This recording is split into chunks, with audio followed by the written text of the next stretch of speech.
On a une continuité entre Ménébi, Lyautey, entrecoupée par une relation étrange avec une narration par le général Juin. On a des recoupements permanents qui se produisent sur l'histoire du Maroc. On va continuer, sans question à ce stade, parce que l'horaire presse un peu, on va continuer avec Omar Sari, qui va nous parler au fond aujourd'hui un peu de l'avatar contemporain de cette notion de la monarchie, de cet héritage lyotéen dans le Maroc, au fond, tel qu'il a toujours été et tel qu'il a fini par devenir. Monsieur Sari. Merci beaucoup. Alors, il est toujours intimidant d'intervenir après deux interventions très riches, d'autant plus qu'elles recoupent en partie mon intervention. Alors, je l'ai intitulé le dualisme marocain, un inconscient lyotéen. Alors, inconscient d'une part parce que c'est une fondation qui honore la mémoire et on ne peut pas, je pense, parler de mémoire sans parler de refoulement, de lapsus et d'inconscient. Et effectivement, comme j'essaierai de le montrer rapidement, il y a dans l'histoire marocaine contemporaine une espèce d'inconscient lyotéen parce que c'est quelque chose qui n'est pas dit explicitement, qui ne figure dans aucun manuel, aucun texte officiel. Et pourtant, la manière dont se fait la politique au Maroc jusqu'à aujourd'hui est profondément imprégnée d'un style, et au-delà d'un style, d'un certain nombre d'objectifs, de méthodes qui, je pense, remontent aux années 20, à l'époque de Lyautey, et qui a été volontairement continué à partir des années 60-62. Et ce n'est que peut-être depuis quelques années que le Maroc est en train, en réalité, de tourner cette page lyothéenne. Et je vais vous montrer, j'espère que je vais vous convaincre de la manière dont le Maroc est en train de dépasser Lyautey, mais que depuis quelques années. Alors, la clé de cet inconscient, c'est cette notion de dualisme. Les interventions précédentes ont parlé de cette espèce de proximité un peu en même temps étrangère du Maroc, parce qu'on a l'impression, du côté français, on a l'impression de le comprendre sans le comprendre. Alors, c'est une expérience que les Marocains eux-mêmes peuvent ressentir, parce qu'ils ont souvent du mal à expliquer le Maroc, même à eux-mêmes. En quelque sorte, c'est un pays dont même le droit constitutionnel est en partie écrit, mais il y a un droit coutumier, il y a une politique coutumière. Il y a une espèce de style non dit, mais que tout le monde comprend. Et c'est dans ce halo, dans cette nébuleuse que s'insère finalement cet inconscient lyotéen. Alors, je commencerai par cette formule dont on a souvent parlé, l'exception marocaine. C'est une formule qui émerge vraiment dans les années 90 et les années 2000. Le Maroc est une exception, c'est une vitrine dans le monde arabe. On ne sait pas exactement de quoi il s'agit au-delà de la formule touristique. Pourtant, je vais vous donner quelques exemples qui vont vraiment faire ressortir cette exception. Je vais prendre trois points. Commençons par la scolarité. Jusqu'à très récemment, les choses commencent à peine à changer. Le Maroc a systématiquement pointé aux deux bouts des statistiques dans le monde arabe. C'est-à-dire, c'était le pays qui a le plus haut taux d'analphabétisme. Jusqu'à aujourd'hui, c'est le pays le moins scolarisé du monde arabe, juste après le Yémen et la Mauritanie. C'est-à-dire qu'on se situe vraiment au niveau des derniers de la classe, loin devant des pays beaucoup plus pauvres que le Maroc, comme la Syrie ou l'Irak, pas l'Irak, comme la Syrie ou l'Égypte, par exemple.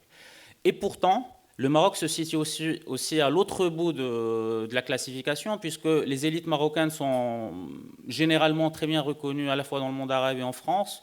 Dans les grandes écoles françaises jusqu'à très récemment, aujourd'hui il y a la concurrence chinoise, mais les Marocains étaient la première communauté étrangère après les étudiants français dans les grandes écoles. Et d'ailleurs, monsieur l'ambassadeur avait parlé de cette communauté, de cette collégialité entre les ingénieurs français et les ingénieurs marocains. Il y a une espèce de technostructure marocaine qui s'est faite à l'image de la technostructure française dès les années 50-60. Les grandes écoles, universités marocaines sont très, très bien cotées au niveau arabe. Donc on a cette espèce de Maroc qui pointe parmi les meilleurs dans la scolarisation universitaire, parmi les meilleures élites polyglottes, et qui pointe parmi les derniers de la classe dans le monde arabe. Autre exemple, la question de la ville, qui est une question très parlante quand on parle de développement. Le Maroc est un pays parmi les plus ruraux du monde arabe jusqu'à aujourd'hui. Il y a beaucoup plus de paysans au Maroc relativement qu'en Algérie, qu'en Tunisie, peut-être pas en Égypte, et encore, je ne suis pas sûr. beaucoup plus qu'en Irak ou en Syrie. Donc c'est un pays profondément rural.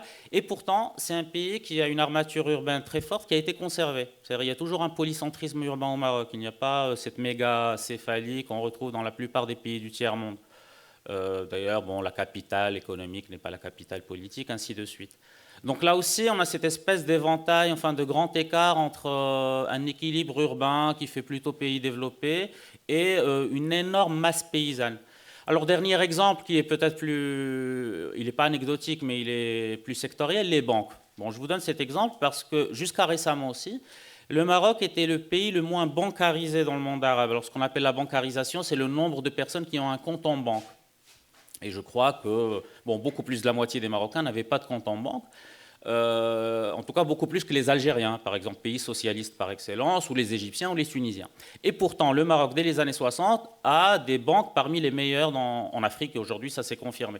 C'est-à-dire qu'on a ce pays où la majorité de la population n'a pas de compte en banque et qui pourtant dispose d'un solide secteur bancaire avec une bourse de Casablanca qui est tout à fait fonctionnelle au niveau africain, etc. Bref, le Maroc, c'était un peu, on a l'impression que c'est la juxtaposition du Yémen et de Dubaï. On a des poches d'hyper-développement, des élites hyper insérées dans la mondialisation, dans la globalisation, qui parlent anglais, qui font du shopping en Italie, qui ont tout l'attirail et le style de la globalisation des années 90, et une masse de population qui, semble-t-il, vit encore à une époque pré-capitaliste. C'est ça ce que j'appelle le dualisme marocain, ce que d'autres ont appelé, d'ailleurs je ne suis pas le seul. Alors, ajouter à ce dualisme économique un dualisme politique, c'est-à-dire l'existence de, plus qu'une façade, l'existence d'une structure politique avec des textes écrits, avec une application, avec une régularité des élections, etc. Et un monde qui tourne autour du palais royal, des conseillers, qui n'est pas constitutionnalisé, qui échappe au droit écrit et qui est pourtant accepté. Ajouter à cela un dualisme social, donc, dont je parlais un peu, avec ces élites qui côtoient une population très largement encore traditionnelle. Alors, tout ça pour le dire en très court, cette formule marocaine, on a l'impression que c'est un pays qui a une lacune au niveau des moyennes. Il n'aime pas la moyenne. Il n'y a pas de classe moyenne, mais il y a des élites et il y a des pauvres. Il n'aime pas Et alors pourquoi il n'aime pas les classes moyennes? On va très vite comprendre pourquoi. Parce que les classes moyennes, c'est la politisation, c'est les partis politiques, et puis c'est ce qui va ensuite provoquer les révolutions, etc. Et je pense que ce dualisme marocain se construit à l'époque de l'UOT. Alors, pourquoi? Parce que l'événement 1912, cette expérience 1912, c'est finalement la rencontre entre deux singularités. Le Maroc, au début du XXe siècle, et Madame Dandurand a parlé des réformes militaires, il faut savoir que, par exemple, les réformes militaires, ce que dans le Moyen-Orient on va appeler les tanzim, ont déjà un siècle. Au moment où, en 1903, donc Menebhi commence, par exemple, à envoyer des missions de jeunes Marocains auprès des écoles militaires européennes, ou bien à essayer d'intégrer des experts militaires et de former une armée de métiers modernes, l'Égypte, la Tunisie et puis l'Empire ottoman en tout a déjà un siècle d'expérimentation autour de cette question militaire. Même chose pour la fiscalisation. La question de la réforme des impôts a déjà un siècle au Moyen-Orient. Donc l'homme malade ottoman est quand même un peu plus en convalescence depuis plus longtemps que l'homme malade marocain, qui est un homme malade très récent. Et donc c'est un pays qui, encore plus que l'anarchie, qui, donc, comme vous l'avez montré, c'est un peu une formule journalistique, est vraiment marqué par l'archaïsme. C'est un pays extrêmement archaïque. Et d'ailleurs, on le voit dans les observations des voyageurs européens. Ils se disent, mais comment ça se fait qu'on est allé jusqu'au Tibet, qu'on est en train aujourd'hui de conquérir, nous, l'homme blanc, des territoires vraiment perdus. Et là, à quelques centaines de kilomètres, on a un territoire qui est complètement... enfin, c'est comme si c'est une espèce d'anomalie géographique. Il faut se hâter de coloniser ou de moderniser ou de civiliser, comme on veut, le Maroc, parce qu'il est au bord de l'Europe. Et au bord de l'Europe, on a cette espèce d'archaïsme ou de Moyen-Âge conservé. Donc, on a d'une part ce pays qui, bon an, mal an, enfin par une espèce de providence bizarre, est resté un peu à l'écart des grands mouvements de modernisation du XVIIIe, XIXe siècle.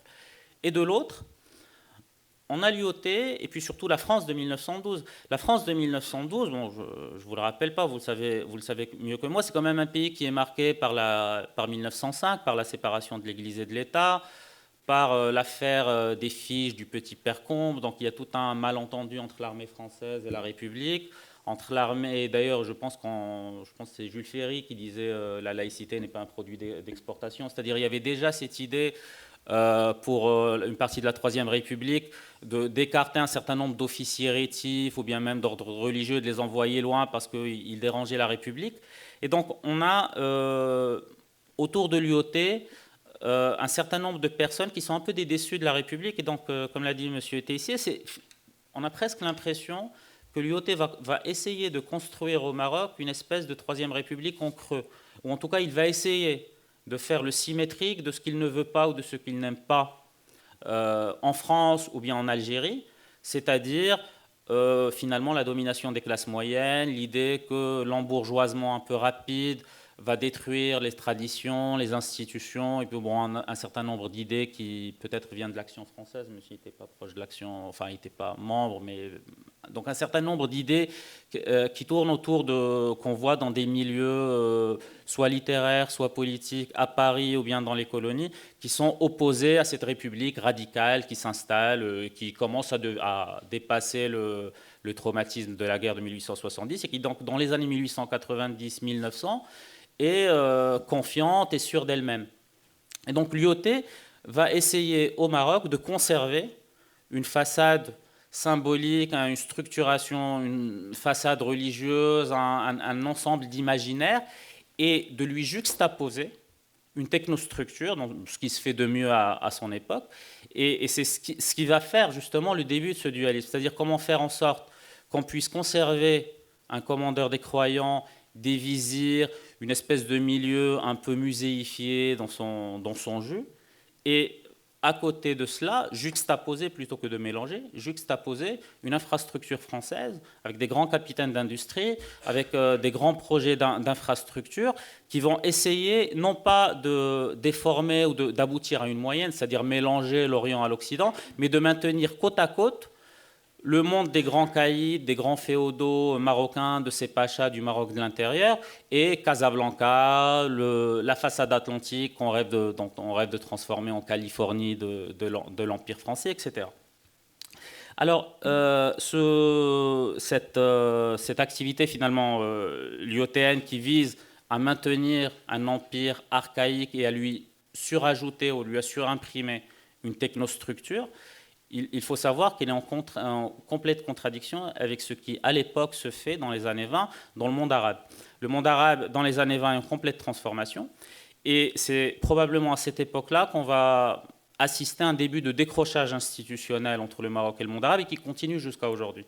Et je pense que c'est un point très important. Et peut-être c'est finalement le plus fort de l'héritage luotéen. Dans les années 20, l'Empire ottoman s'effondre.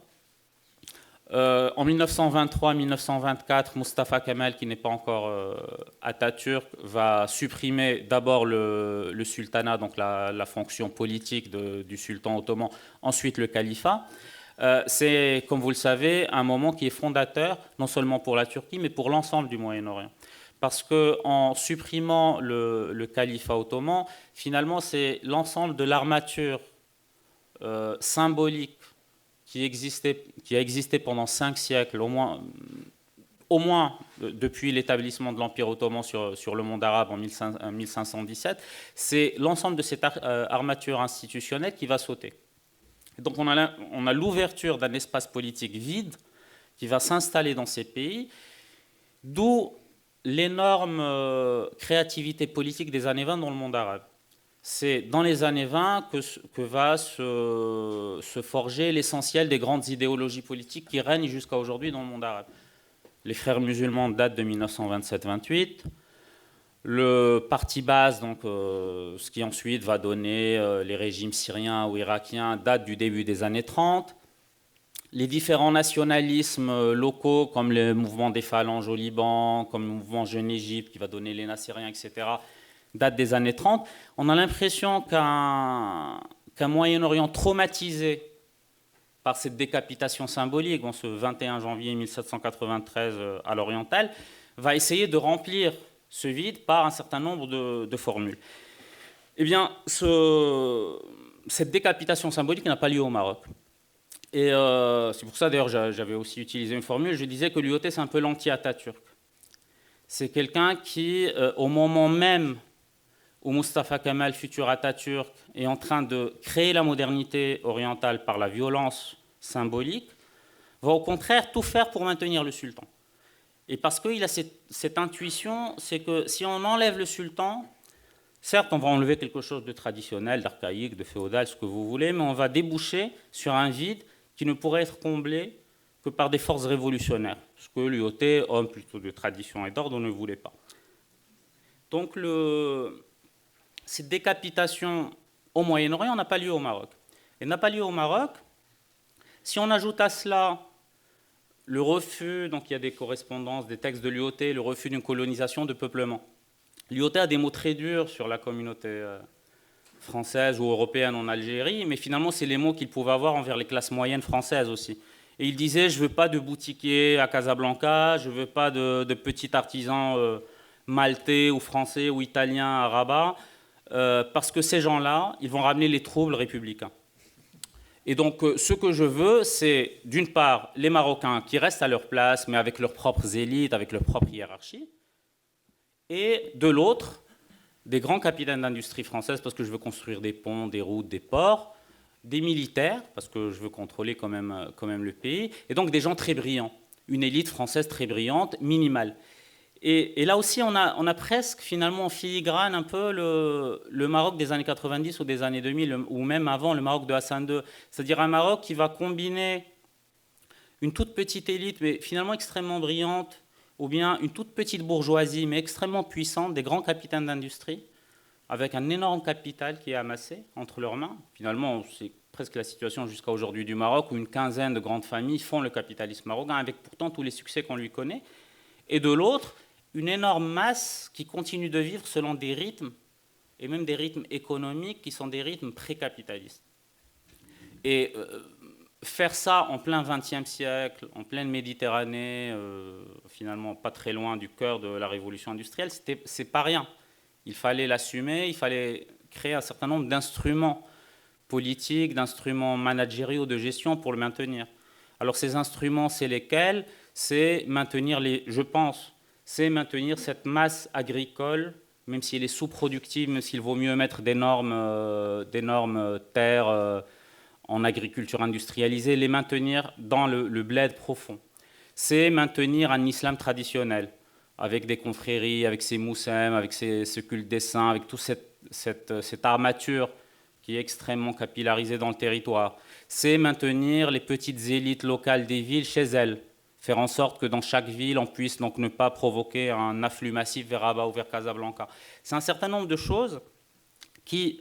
Et donc c'est là où on rentre dans l'héritage lyotéen, lorsque dans les années 60, dans les années 50 et 60, le Maroc devient indépendant, et que l'ensemble du monde arabe est pris par une vague de révolution militaire, finalement le mouvement national marocain se retrouve obligé de coopérer avec le palais parce qu'il n'y a pas de classe moyenne sur laquelle compter. Parce que vous ne pouvez pas avoir un mouvement nassérien au Maroc si vous avez des petites villes. Il faut le Caire pour avoir un mouvement nassérien. Si vous voulez, Ben Barka, quelles que soient ses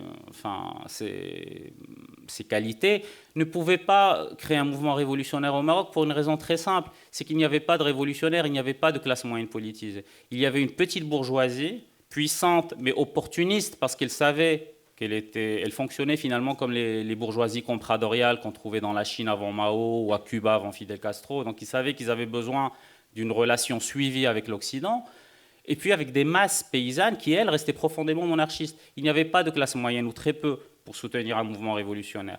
De même, quand on verra les coups d'État militaires au Maroc en 71-72, on voit très bien, alors, d'une part, quelque chose qu'on retrouve en Syrie ou en Irak, où on a cette armée avec une coloration ethnique très forte, comme en Irak ou en Syrie, elle a une coloration confessionnelle. Ça aussi, c'est vrai, c'est un héritage français.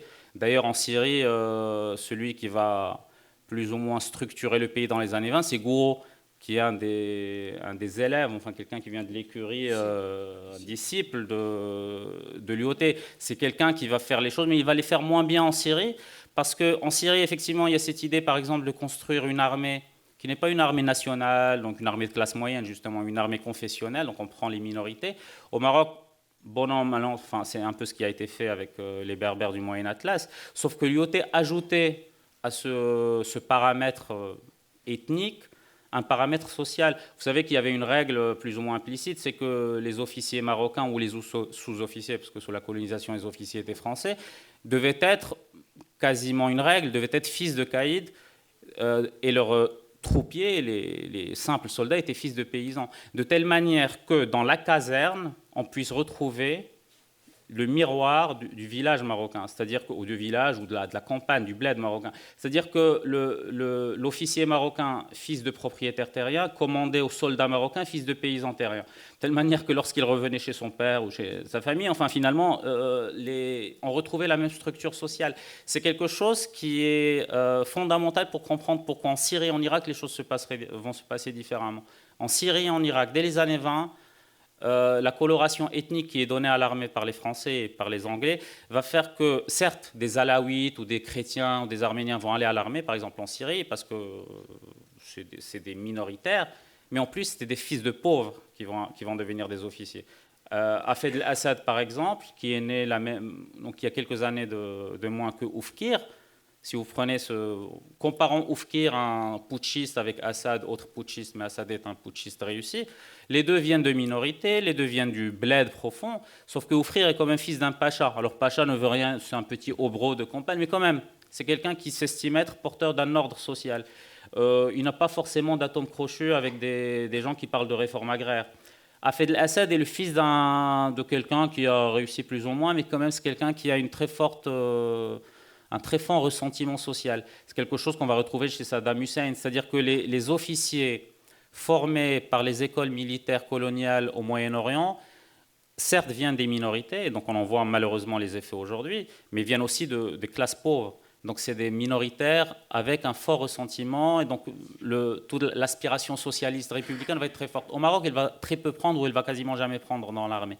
Alors tout ça, c'est vrai que c'est des exemples un peu impressionnistes, mais on arrive à ce schéma marocain dans les années 60-70, où on a un pays qui ne correspond absolument pas à ce qu'on considère comme étant la norme arabe de l'époque. La norme arabe de l'époque, c'est il faut envoyer tout le monde à la ville, parce que la campagne, c'est finalement, si les Arabes ont été colonisés, c'est parce que les campagnes étaient réactionnaires. Donc il faut tout envoyer à la ville, créer une industrie. Alors vu qu'il n'y aura pas d'industrie, on va créer un énorme salariat bureaucratisé de masse. Il faut mettre tout le monde, encarter tout le monde dans un parti unique. Et surtout, il faut alphabétiser tout le monde. Pourquoi il faut les alphabétiser? Pas pour les illuminer, les éclairer, mais pour qu'ils puissent lire les tracts du parti, pour qu'ils puissent être fonctionnels. C'est un peu le même moteur que l'alphabétisation en Union soviétique ou en Chine. Ou à Cuba d'ailleurs avec Fidel Castro. Pourquoi il a fallu alphabétiser? Il fallait alphabétiser parce que ça permettait de tenir le paysan. Le paysan analphabète, on avait cette idée qu'il était tenu par ses féodaux. C'est le peon sud-américain analphabète, c'est quelqu'un qui va voter comme va lui dire son grand propriétaire terrien. Un paysan alphabétisé, c'est un membre du parti unique. C'est un bon soldat du parti unique. Eh bien, au Maroc, on va tout faire pour que les paysans ne partent pas en ville. Et donc, il y aura de forts obstacles implicite, pas officiel, pour qu'il n'y ait pas d'exode rural. Ce qui fait qu'aujourd'hui encore, il y a une forte paysannerie au Maroc. Il y a beaucoup de villes aussi au Maroc, donc c'est un peu les avantages. Et il y aura quand même aussi de fortes barrières pour qu'il n'y ait pas de scolarisation de masse. Ce qui fait qu'aujourd'hui encore au Maroc, le Maroc traîne ce boulet, tout en maintenant donc justement cette formule lyotéenne. Les élites existent au Maroc, c'est-à-dire on a besoin de polytechniciens. Il y a beaucoup de polytechniciens au Maroc. Il y a plus de polytechniciens au Maroc qu'en Algérie ou en Tunisie, des gens qui sont passés par la France, avec 70% d'analphabètes. Et donc, c'est ça, cet inconscient lyotéen. Et alors, pour terminer, finalement, c'est un peu l'ironie de la mémoire, de l'inconscient, etc. Le Maroc, dans les années 70 et jusqu'aux années 80, était qualifié de pays féodal, archaïque, par les Égyptiens, les Algériens, les Libyens, les Irakiens. Tout le monde attendait la révolution. Parce qu'on disait quand même, ce pays avec ses analphabètes, avec ses paysans... puis avec ces élites qui exportent des tomates et importent des Mercedes. Bon, tout ça, c'est pas sérieux. Il faut vendre du pétrole et importer des armes. Bon, ça, c'est sérieux. Et on disait tout ça. Et puis, il y a eu les années 90, la chute du mur de Berlin. Et finalement, je crois que les années 90 ont été en quelque sorte une espèce de victoire posthume de l'IOT. En partie parce que c'est comme si on a eu le retour de ces modèles dualistes tout d'un coup. On a eu l'impression que les pays qui avaient des classes moyennes paupérisées, urbanisées et fonctionnalisées, comme l'Égypte par exemple, se traînaient pour rentrer dans la globalisation. Alors qu'un pays comme le Maroc, qui avait un État, bon, la fonction publique, on dit qu'elle est pléthorique au Maroc, mais quand même elle reste relativement... qui n'avait pas d'armée nationale, c'était force armée royale, qui n'a pas de service militaire au Maroc, donc il n'y a pas de grands syndicats uniques, de partis uniques, était beaucoup plus souple pour s'intégrer dans cette mondialisation hyper capitaliste des années 90, où ce qu'on demandait, c'était des bas salaires, alors le Maroc en a, parce qu'il y a des pauvres, et des élites, le Maroc en a aussi, parce que voilà, justement, il y a cette bourgeoisie compradoriale qui s'est maintenue. Et une partie du succès du Maroc des années 90 et 2000 tient à cette absence de classe moyenne politisée, malheureusement, mais il faut voir, disons, les avantages de ces inconvénients. Le fait que le Maroc n'ait pas des classes moyennes, de grandes classes moyennes politisées, le fait qu'il ait une élite très riche, très inégalitaire, imbue d'elle-même, mais en même temps performante, et le fait qu'il ait beaucoup de pauvres, qui n'attendent rien de l'État, parce qu'il n'y a pas d'État-providence, il n'y a pas cette politique justement du parti, on n'attend rien du FLN ou du parti nassérien, parce qu'il n'en a pas, et de toute manière, bon, si vous voulez avoir des enfants, mais personne ne va les soigner, c'est à vous de faire tout, va faire que le pays va être beaucoup plus souple pour intégrer cette mondialisation. Et pourquoi je termine avec ça, pourquoi je disais, je terminais avec la page de l'IoT qui tourne, c'est que depuis quelques années, le Maroc est en train d'accomplir un rattrapage au niveau de la scolarisation, au niveau de l'éducation, au niveau de l'urbanisation. C'est un rattrapage très rapide. Et pour vous donner un exemple de la bancarisation, j'avais parlé de la bancarisation. Alors c'est vrai, la bancarisation, ça fait moins peur que la scolarisation, donc peut-être que ça a été beaucoup plus facile. Mais aujourd'hui, le Maroc a un taux de bancarisation qui est autour de 70%.